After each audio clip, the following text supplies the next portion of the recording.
Hello everyone, आज हम समझने वाले इंडियन कॉन्ट्रैक्ट एक्ट 1870 को सबसे बेसिक और मोस्ट इम्पॉर्टेंट लेक्चर। चाहे आप जुडिशरी, एआईबी, क्लैट या एलएलबी की तैयारी कर रहे हो, ये लेक्चर आपके लिए गेम चेंजर होने वाला है। सबसे पहले हम बात करते हैं इसमें टोटल चैप्टर कितने, टोटल सेक्शन कितने, एक्ट नंबर क्या। टोटल चैप्टर इसमें 11 है, टोटल सेक्शन 266 है, एक्ट नंबर 9 ऑफ 1872 का।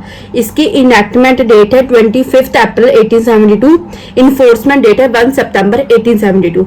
ये बहुत इंपॉर्टेंट है, इसमें से कोई भी डायरेक्ट क्वेश्चन पूछ लिया जाता है, जैसे कि इनएक्टमेंट डेट कौन सी थी, इन्फोर्समेंट डेट कौन सी थी। अगर मैं इसमें बात करूं, इसमें जो 11 चैप्टर्स हैं, इसमें से 2 चैप्टर हमारे क्या है, रिपील हो चुके हैं।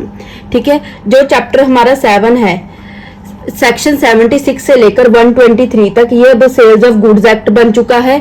और जो हमारा चैप्टर 11 है, ये अब हमारा इंडियन पार्टनरशिप एक्ट बन चुका है। अब हम बात करते हैं, सबसे पहले इसकी इंट्रोडक्शन थोड़ी सी पढ़ लेते हैं। इंडिया में जो कॉन्ट्रैक्ट है, ये गवर्न हुआ है बाय इंडियन कॉन्ट्रैक्ट एक्ट 1872 से। ठीक है, ये एक सब्सटेंसिव लॉ है। सब्सटेंसिव लॉ कौन सा होता है, जो हमें सिर्फ राइट्स और लाइबिलिटीज बताता है इंडिविजुअल की। ठीक है, और एक प्रोसीजरल लॉ होता है, जो हमें प्रोसीजर बताता है। ठीक है, जैसे हमारा सब्सटेंसिव लॉ है, हमारा पल की बात करूं तो वो है हमारा इंडियन कॉन्ट्रैक्ट एक्ट 1872। ठीक है, हिंदू मैरिज एक्ट 1955। अगर मैं प्रोसीजरल लॉ की बात करूं, वो है हमारा सीआरपीसी, वो अब बदल चुका है, भारतीय नागरिक सुरक्षा संहिता है। ठीक है, कोड ऑफ सिविल प्रोसीजर है। ये हमें क्या है, ये प्रोसीजर बताते हैं। ठीक है, ये प्रोसीजरल लॉ है। ठीक है, अगर मैं इंडियन कॉन्ट्रैक्ट एक्ट की बात करूं, ये हमें बताता है डेफिनेशंस ऑफ एग्रीमेंट, कॉन्ट्रैक्ट। ठीक है, और ये हमें बताता है कौन सी एसेंशियल थिंग है जिससे हमारा कॉन्ट्रैक्ट वैलिड बनेगा। ठीक है, ये जो चीजें हैं, ये सभी प्रोविजंस हमें इंडियन कॉन्ट्रैक्ट एक्ट 1872 में दिए गई हैं। अब हम बात करते हैं मीनिंग ऑफ एग्रीमेंट की। जब प्रॉमिस और एवरी सेट ऑफ प्रॉमिस मिलकर एक कंसिडरेशन बनाते हैं, तब वो एग्रीमेंट बन जाता है। इसमें ये है कि जब ऑफर और एक्सेप्टेंस मिलते हैं, तब वो प्रॉमिस बनता है। ठीक है, जब प्रॉमिस प्लस कंसिडरेशन बन जाती है, तो वो एग्रीमेंट बन जाता है। ठीक है, जब वही एग्रीमेंट इनफोर्स हो जाता है, तब वो कॉन्ट्रैक्ट बन जाता है। चलिए अब हम इसकी लीगल डेफिनेशन देख लेते हैं। वो क्या है हमारा सेक्शन 2 क्लॉज एच, ये हमें बताता है contract as an agreement which is enforce by law. इसकी एडिशनल रिक्वायरमेंट कौन सी है, जब वो बनेगा तो लीगल ऑब्लिगेशन या फिर इनफोर्सेबल बाय लॉ।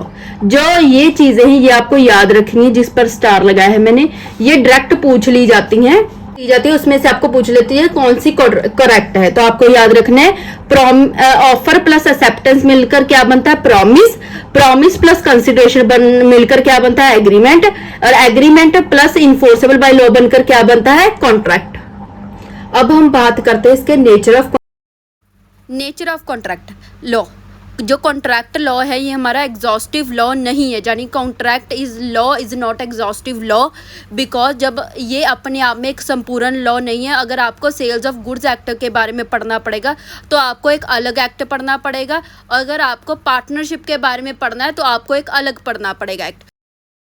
ये एक राइट क्रिएट करता है, right in personam, not a right in rem. ये बेसिकली बताते हैं, ये अधिकार है 2 व्यक्तियों के बीच होता है, पूरी दुनिया के खिलाफ नहीं होता। ठीक है, ये इसमें एटलीस्ट 2 पार्टीज होनी चाहिए कॉन्ट्रैक्ट बनाने के लिए। ठीक है, ये एक नेक्स्ट है हमारा, ये एक प्रिंसिपल पर बेस करता है, कंसेंसस एड इडियम। ये एक लैटिन फ्रेज से लिया गया है, जिसका मतलब है मीटिंग ऑफ माइंड्स।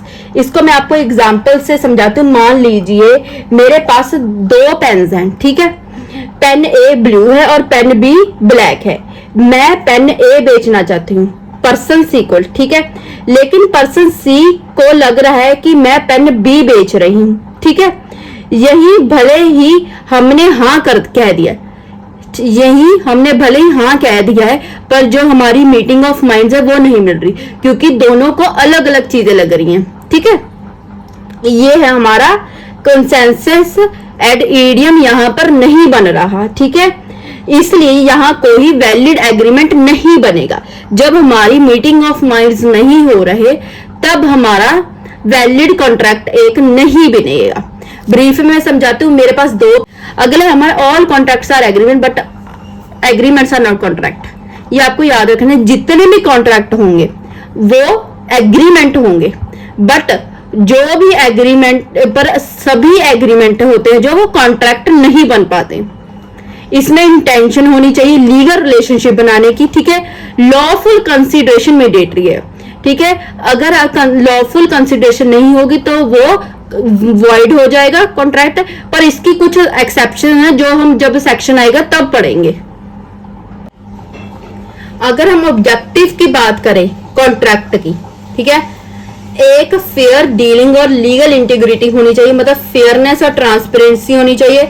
एक कॉन्ट्रैक्चुअल ऑब्लिगेशन और लीगल रिलेशन बनना चाहिए कॉन्ट्रैक्ट में, ठीक है। डोमेस्टिक रिलेशन या फिर डोमेस्टिक एग्रीमेंट से लीगल एक वैलिड कॉन्ट्रैक्ट नहीं बन सकता। ये हमें फॉर्मेशन, एग्जीक्यूशन एंड इन्फोर्समेंट बताता है, ठीक है। ये राइट और इंटरेस्ट सेव करके रखता है, प्रोटेक्ट करके रखता है पार्टीज की, ठीक है। इसका नेचर है जो बाइंडिंग होना चाहिए पार्टीज पर। अगला हमारा केस है जिससे हम समझते हैं कि एक लीगल कॉन्ट्रैक्ट होना ज्यादा जरूरी है, ठीक है। लीगल और वैलिड कॉन्ट्रैक्ट, फॉर एग्जाम्पल अब हम इस केस से समझते हैं बेलफेयर वर्सेस बेलफेयर के। इसके सबसे पहले हम फैक्ट्स देखते हैं। फैक्ट्स क्या है?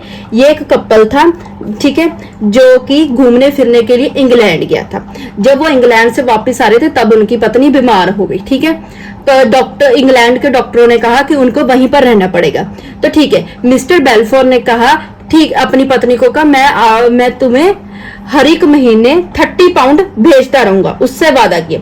लेकिन जैसे जैसे टाइम बीतता गया उनके बीच डिस्प्यूट होने शुरू हो गए। तो जो मिस्टर बेलफेयर थे उन्होंने अपनी वाइफ को पैसे भेजने बंद कर दिए। तो मिसेस बेलफेयर ने केस किया अपने पति के खिलाफ, ठीक है। ये कोर्ट ने इसमें कहा ये कोई डोमेस्टिक एग्रीमेंट है, ठीक है। ये कोर्ट ने कहा ये एक डोमेस्टिक एग्रीमेंट है, यहां पर कोई लीगल रिलेशन बनाने की इंटेंशन नहीं थी, ठीक है। No intention to create a legal relation, ठीक है। इसलिए ये एक वैलिड कॉन्ट्रैक्ट नहीं है, ठीक है। इससे हमें पता लगता है कि हमें लीगल रिलेशन बनाना और लीगल ऑब्लिगेशन बनाना ये जरूरी है एक वैलिड कॉन्ट्रैक्ट के लिए, ठीक है। एसेंशियल्स ऑफ वैलिड कॉन्ट्रैक्ट, ये एक इंपॉर्टेंट है, आपको याद रखना है। ये सेक्शन 10 में बताया गया है। ये कहता है कौन सा एग्रीमेंट कॉन्ट्रैक्ट बन जाता है। इसके 5 एसेंशियल्स है जो आपको याद करने हैं। Offer and acceptance, free consent, competence of parties, lawful consideration object, not expressly declared as void. Offer acceptance, वो कहते हैं कॉन्ट्रैक्ट बनने के लिए, ठीक है, 2 पार्टीज होना जरूरी है, ठीक है। मिनिमम 2 पार्टीज होनी चाहिए जिसमें एक ऑफर करे और दूसरी उसको एक्सेप्ट करे। कोई भी व्यक्ति अपने साथ एग्रीमेंट नहीं बना सकता, ठीक है। उनका कंसेंसस एड इडियम पर बेसिस होना चाहिए जो वो एग्रीमेंट बनाने, मतलब उनको पता होना चाहिए कौन सी चीज के बारे में बात हो रही है, कौन सी। ये एग्रीमेंट कंसेंसस एड इडियम के प्रिंसिपल पे बेसिस होना चाहिए, ठीक है। मतलब the part must agree upon the same thing in the same sense, यानी दोनों को पता होना चाहिए किस चीज के बारे में बात हो रही है। अगला हमारा फ्री कंसेंट। जो हमारा कॉन्ट्रैक्ट है वो कंसेंट फ्री होना चाहिए, व्यक्ति ने अपनी मर्जी से किया हो, ठीक है, एग्रीमेंट, तभी वो कॉन्ट्रैक्ट बनेगा, ठीक है। कोई भी कंसेंट ना तो कोअर्जन द्वारा होना चाहिए, अनड्यू इन्फ्लुएंस द्वारा होना चाहिए, फ्रॉड द्वारा होना चाहिए, और ना ही किसी मिस्टेक द्वारा। अब इसको हम डिटेल में पढ़ेंगे जब इसके सेक्शंस आएंगे। अगला हमारा है कॉम्पिटेंसी ऑफ पार्टी। ये बेसिकली बताता है कि जो व्यक्ति है वो मेजर होना चाहिए। जो एग्रीमेंट में आ रहा है वो कॉन्ट्रैक्ट तभी बनेगा जब वो व्यक्ति मेजर हो, यानी कि 18 या 18 प्लस हो और वो साउंड माइंड हो, ठीक है। जब ये कॉन्ट्रैक्ट माइनर के साथ बनेगा तो वो वॉइड हो जाएगा, ठीक है। इस पर केस लॉ भी है, मोरी बीबी वर्सेस धर्मोदास घोष वाला केस, ठीक है। अगला है हमारा लॉफुल कंसिडरेशन। जो कंसिडरेशन है ऑब्जेक्ट है एग्रीमेंट का, ठीक है, और ठीक है जो बाद में कॉन्ट्रैक्ट वाला है वो लॉफुल होना चाहिए, वो किसी पब्लिक पॉलिसी को हार्म ना करे और इमोरल ना हो, ठीक है। अगला नॉट एक्सप्रेसली डिक्लेयर्ड वॉइड, वो कह रहा है जो भी आप एग्रीमेंट बना रहे हैं, ठीक है, और वॉइड कैटेगरी विच नहीं आउंदा होवे, जिवें कि अंडर सेक्शन 24 तो 30 तक दिते गए ने, ठीक है। अगला वही केस मोरी बीबी वर्सेस धर्मोदास घोष वाला केस, ਇਹਦੇ ਚ ਉਹੀ ਕਿਹਾ ਗਿਆ ਸੀ ਜਿਹੜਾ अगर कोई भी कॉन्ट्रैक्ट माइनर तो एग्रीमेंट माइनर ना दिता जाए किया जाएगा तो वॉइड एब इनिशियो होएगा, यानी कि वो बिगिनिंग तो ही वॉइड होएगा। अगला तो दोस्तों फॉर्मेशन ऑफ कॉन्ट्रैक्ट, जब हमारा ऑफर और एक्सेप्टेंस मिल जाती तब क्या बन जाता है, प्रॉमिस, ठीक है। जब हमारा प्रॉमिस और कंसीडरेशन मिल जाती है वो क्या बन जाता है, हमारा एग्रीमेंट। जब एग्रीमेंट इनफोर्सेबल हो जाता है बाय लॉ वो बन जाता है कॉन्ट्रैक्ट। अगर आपको ये वीडियो लेक्चर और नोट्स पसंद आए हो तो वीडियो को लाइक शेयर और चैनल को सब्सक्राइब जरूर करें।